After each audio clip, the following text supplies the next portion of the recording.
नमस्कार. आज आपण विज्ञानातल्या एका अशा संकल्पनेबद्दल बोलणार आहोत जी आपल्याला रोज जाणवते, पण कधी-कधी तिचे काही पैलू आपल्याला बुचकळ्यात टाकतात. उष्णता. अगदी बरोबर. उष्णता. आपण आज जरा खोलात जाणार आहोत. आपल्याकडे 10वीच्या विज्ञानातील काही संदर्भ आहेत. हो, आपण बघूया उष्णता म्हणजे काय, तिचे परिणाम काय आहेत आणि तिचे काही म्हणजेच इंटरेस्टिंग गुणधर्म, जसं की अप्रकट उष्मा किंवा पाण्याची थोडी वेगळी वागणूक. आणि हे सगळं आपल्या रोजच्या जगण्याशी कसं जोडलेलं आहे हे पण पाहूया. चला तर मग पहिला मुद्दा घेऊया, अप्रकट उष्मा. हे काय आहे नेमकं? असं म्हणतात, उष्णता दिली तरी तापमान वाढत नाही. बरोबर आहे. ऐकायला थोडं वेगळं वाटतं, पण खरं आहे. विचार करा, आपण बर्फाला उष्णता देतोय. हो. सुरुवातीला बर्फाचं तापमान वाढेल, समजा 0 आलं, 0 डिग्री सेल्सिअस. पण मग आपण उष्णता देत राहिलो तरी जोपर्यंत तो सगळा बर्फ वितळून पाणी होत नाही तोपर्यंत तापमान 0 डिग्रीच राहतं. अरे, पण उष्णता तर देतोय आपण, ती कुठे जाते? ती उष्णता आहे ना, ती त्या बर्फाच्या कणांमधले बंध तोडायला वापरली जाते, म्हणजे बर्फाचं पाण्यात रूपांतर करायला. अच्छा, तापमान वाढवायला नाही? नाही, तापमान वाढवण्यासाठी नाही, अवस्था बदलण्यासाठी. यालाच म्हणतात वितळणाचा अप्रकट उष्मा, म्हणजे लेटंट हीट ऑफ मेल्टिंग. ओके, म्हणजे ही एक छुपी ऊर्जा आहे जी अवस्था बदलते. अगदी तसंच. आणि पाणी उकळताना पण हेच होतं. पाणी 100 अंश सेल्सिअसला उकळायला लागलं की मग तुम्ही कितीही उष्णता दिली तरी जोपर्यंत सगळं पाणी वाफ होत नाही तोपर्यंत तापमान 100 अंश सेल्सिअसच राहतं. अच्छा, इथे पण सेम लॉजिक. हो, ती उष्णता पाणी द्रवातून वाफेत रूपांतरित करायला वापरली जाते. याला बाष्पनाचा अप्रकट उष्मा म्हणतात, लेटंट हीट ऑफ वेपरायझेशन. वाह, हे खरंच खूपच इंटरेस्टिंग आहे. आता पाण्याच्या अजून एका गोष्टीबद्दल बोलूया, त्याचं असंगत आचरण. म्हणजे काय, पाणी इतरांसारखं वागत नाही का? हो, ही पाण्याची एक खूपच खास गोष्ट आहे. बघा, बहुतेक द्रव पदार्थ आपण थंड केले की ते आकुंचन पावतात. हो, त्यांची घनता वाढते. बरोबर. पण पाणी जरा वेगळं आहे. पाणी जेव्हा थंड होतं तेव्हा 4 डिग्री सेल्सिअस पर्यंत ते इतर द्रवांसारखंच आकुंचन पावतं. पण 4 डिग्री सेल्सिअस पासून 0 डिग्री सेल्सिअस पर्यंत थंड होताना ते आकुंचन पावण्याऐवजी प्रसरण पावतं. काय सांगताय? उलटं. हो, अगदी उलटं. आणि त्यामुळे काय होतं, पाण्याची घनता 4 डिग्री सेल्सिअसला सगळ्यात जास्त असते. अरे वा. म्हणजे 4 डिग्री सेल्सिअसचं पाणी सर्वात जड असतं. अगदी बरोबर.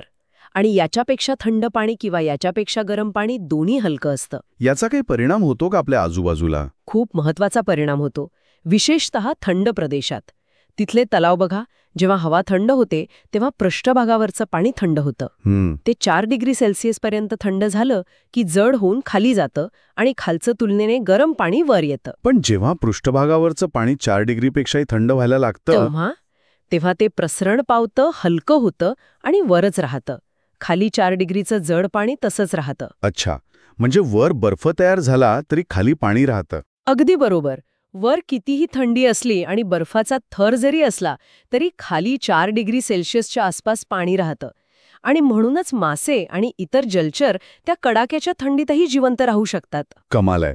निसर्गाने केलेली काय मस्त सोय आहे ही. हाय की नाही?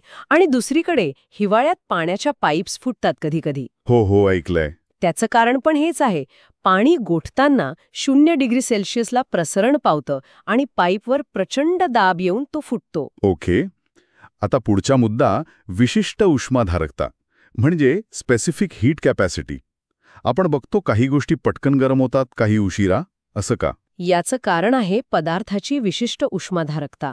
सोप्या भाषेत सांगायचं झालं तर एखाद्या पदार्थाचं समजा 1 ग्रॅम घेतला, त्याचं तापमान 1 डिग्री सेल्सिअसने वाढवायला किती उष्णता लागते ते माप म्हणजे त्याची विशिष्ट उष्माधारकता. आणि ही प्रत्येकाची वेगळी असते?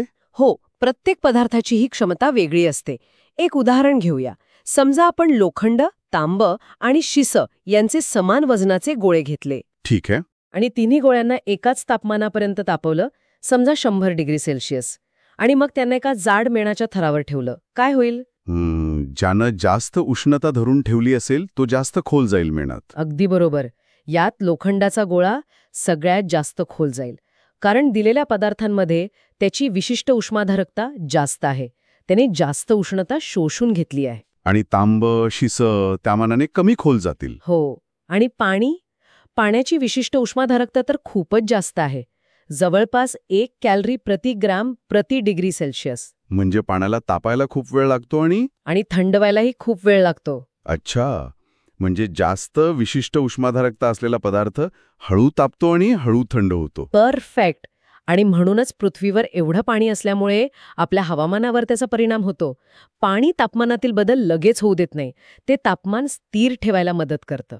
म्हणजे जमीन लवकर तापते, लवकर थंड होते, पण पाणी तापमान नियंत्रित ठेवतं. वस्तू आणि एक थंड वस्तू एकमेकांच्या संपर्कात येतात तेव्हा गरम वस्तू उष्णता गमावते आणि थंड वस्तू ती घेते. आणि हे कधीपर्यंत चालतं? जोपर्यंत दोघींचं तापमान सारखं होत नाही तोपर्यंत उष्णतेची देवाणघेवाण चालू राहते.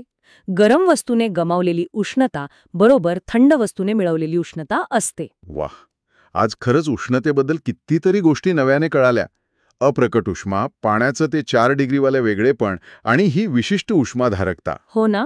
आणि गंमत म्हणजे या सगळ्या संकल्पना फक्त पुस्तकातल्या नाहीत. आपल्या रोजच्या जीवनात स्वयंपाकापासून ते हवामानापर्यंत सगळीकडे त्यांचं अस्तित्व आहे. आजच्या या विश्लेषणामधून उष्णतेकडे बघण्याचा एक नवा दृष्टिकोन मिळाला असं वाटतंय.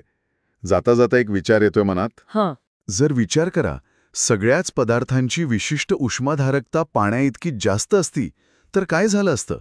आपली भांडी तापायला किती वेळ लागला असता? किंवा आपलं हवामान कसं असतं? हा विचार करण्यासारखा प्रश्न आहे खरंच. त्याचा परिणाम खूप मोठा झाला असता. नक्कीच. यावर विचार करायला हरकत नाही.